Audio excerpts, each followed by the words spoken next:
Friends, welcome to my channel and welcome to my page Babai's lifestyle. আজকে অনেক দিন পরে আবার ইন্ট্রো দিছি, কারণ আজকে আমরা যেতেছি। গতকালকে আমরা বাড়ির সবাই গেছে, একটা রিলসে তো শেয়ার করলাম। আমরা বাড়ির সবাই মানে যারা যারা নিমন্ত্রণ করছে আমার মালিক দিদির ননাসে বাড়ির বিপদনাশিনী পূজা, তো মোটামুটি সবাই গেছে গা বাড়িত, আর এক দুই ফ্যামিলি আছে খালি, তো তারা যাইতো না। আর আমরা যাবো ওখানে, আমি আর ডুগু যাবো। তো আমি রেডি হইতাছি, এই যে একটা ভাব ধরাইছি আর মোটামুটি তো রেডি, বাকিটা পুরাটা রেডি হইয়া তারপরে আবার দেখাইতেছি, ঠিক আছে? তো চলো রেডি হয়ে আই। আমরা রেডি হয়ে গেছি গা, পাগলের মতো লাগতেছে। দাঁড়াও বাইরে গিয়ে দেখাই। এই যে একটু লং ড্রেস করছি, কখন বাইরে যাবো গা? কয়টা বাজে? 11টা বাজে না, 10 মিনিট বাকি। আর আমরা যাবো কল্যাণপুর, জানি না, আমি কোনোদিন গেছি না, কটা বাজবো যাইতে। আর এই যে ডুগু একটু ক্যামেরাটা দেখাও। ভাই লোক বিলে। আচ্ছা ঠিক আছে, চলো বাইরই। এই যে দাঁড়াও দেখাচ্ছি, এই যে পড়ছি, আমরা বাইরে গেলাম গা। কটার সময় গিয়ে পৌঁছি কল্যাণপুর, আর মাঝে দিয়ে রাস্তা যেতে তো কিছু কিছু একটু দেখাবো আর কি। চলো যাই। আকাশটা কি ভালো লাগতেছে, সরি আকাশটা ধুলা, রাজ্যের ধুলা এনে বরমুড়া ঢুকলাম। কটা বাজে?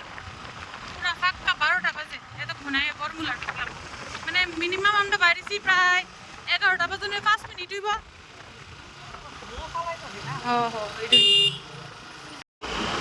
এত রৌদ্র, তার লেগে পুরা মুখ একদম কাভার করে রাখছে। এই যে দেখো, পুরা মুখ কাভার করে না, কারণ রৌদ্র প্রচন্ড পরিমাণ।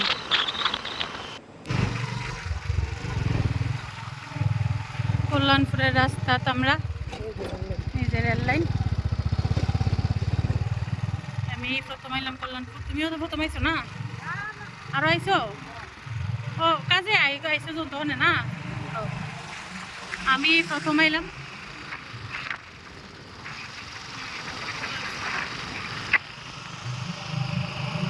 একটু গ্রাম সাইড না, গ্রাম সাইড না।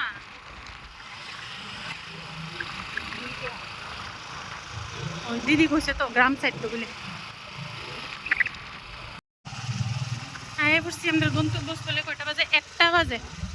আয়া পৌঁছলাম পূজা বাড়ির মধ্যে, কল্যাণপুর যে বাড়ি টাউনের কথা, তাই পড়ছি।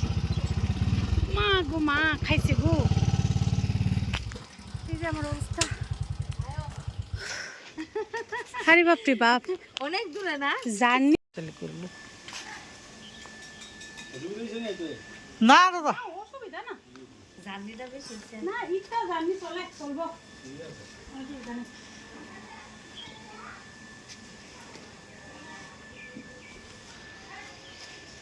মূর্তিটা খুব সুন্দর হয়েছে।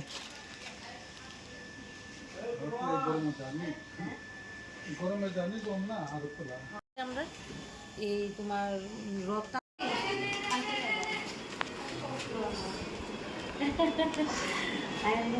কেমন আছো? কি রে তুই এখানে কি করছিস? কোথায় গেলি তুই এখানে? হ্যাঁ ও খাও খাও খাও না গো, তোমরা যে পরিশ্রম করতে আসো কালকার থেকে, এটা তো বাহ বাহ বাবা বাহ। খাও প্রসাদটা দেবো নি ঠাকুরের হ দৌড়ে চেহারা পাল্টাই গেছে গা রোদ দিয়ে আইয়া। শুধু দি মেকআপ করে আইলাম, মেকআপটি নষ্ট হয়ে গেছে। শুধু দি মেকআপ করে আইছি, মেকআপটি নষ্ট হয়ে গেছে। মেকআপ করে গিয়া দেখলাম মাটি। এই যে প্রসাদ, ফল প্রসাদ যেটা আছে।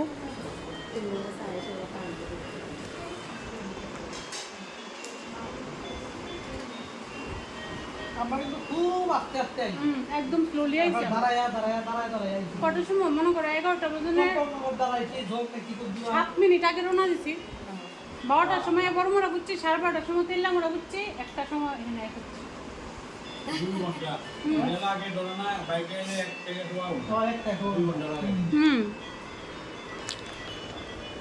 আস্তে আস্তে আইছি, যে রাস্তাটা না কি সুন্দর লাগে সত্যি, মানে একটু গ্রাম্য পরিবেশ আর না যেই একটা ভাল লাগে ওই মানে শহরে থাকতে থাকতেছে না আর ভাল লাগতেছে না করে ওই যাও ও কি ভাল লাগে ওই তারা পুকুরি ও কাটার গোডাউন আছে হ্যাঁ হ্যাঁ সব টাকা কি সুন্দর এটা কি মানে শুধু এমনি মানে ও ও এটাই আমি জিজ্ঞেস করতেছি সমাধি হইতে পারে মেবি এটা যে হাওয়াটা কি ভালো লাগে ঠান্ডা বাতাস হ্যাঁ মানে ফ্যানও লাগে না কিন্তু না। ও দিদি খাইতে বয়ে গেছি গা প্রসাদ হয়েছে হয়েছে হয়েছে খাইছে আমি আর খাই যাতাম না চলবো আমার আর দিও না কিছু আমি ডিগম আচ্ছা ফ্যাট গরম দিকে না না একটু ইও দিবি তোমার গুই দিতে আর দিয়ে দেবি খাই যাতো না খাইতে আর দিও না আমি এত খাই না না হ্যাঁ আলু খাই খাওয়া ভাত খেতাম এত খাই না হ্যাঁ হুম সাদা তেল না এনা সান করতে যা মাখা প্রসাদ খাওয়ার পরে তারপরে আবার সবাইরে অন্ন দিছে এই যে তো আমরা একটু অন্ন দিয়ে গেছি একটু না মোটামুটি ভালোই খেয়েছি কারণ আমরা যখন গিয়া পড়ছি তখন 1টা বাজে তো দুপুরবেলা তো সবাই খাইতেছে তো তারা খাইয়ে আসছে পরে তারপরে আমরা খাইতে গেছি আর কি বাস বাস আর বাস না এই একটা করে পূজা করে একটার পর একটা পূজা কিন্তু আরম্ভ হয়ে গেল হ্যাঁ তখন এরপর সামনে মনসা পূজা পদ্ম পুরন এরপরে অসুবিধা নাই অন্য প্রসাদ খাই লাইতেছি আমরা অনেক এলো প্রসাদ বাড়ির লোকের লিগা সবের লিগা আর আইসিডিসি এই দিদির ননাসের বাড়ি আর এটা তো আমরা বাড়ির মানুষ এই যে আমরা বাড়ির মানুষ আর এটি হচ্ছে এই বাড়িরই সবাই এই যে আর এই যে আমরা আকাশ আর এখানে সন্ধ্যাবেলার প্রসাদের লিগা রেডি করা হইতেছে সব আর আমরা এখন যাইতেছি গা শেষ টাটা আমরা বাড়িয়ে গেছি গা এখন বাজে 6টা কটার সময় গিয়ে বাড়ি পর্যন্ত জানি না 8টা বাজবো না টুকু হয়তো 8টা বাজতে পারে মেবি 8টা বাজতে পারে বা ট্রাফিক না থাকলে হয়তো তাড়াতাড়ি যেতে পারি তো আজকের ব্লগটা এখানেই শেষ করতেছি আমার অবস্থা সাংঘাতিক খারাপ হয়ে গেছে চেহারা দেখা মজা এটা বিরক্তি লাগতেছে তো ভিডিওটা এখানেই শেষ করতেছি সবাই ভালো থাকবা সুস্থ থাকবা টাটা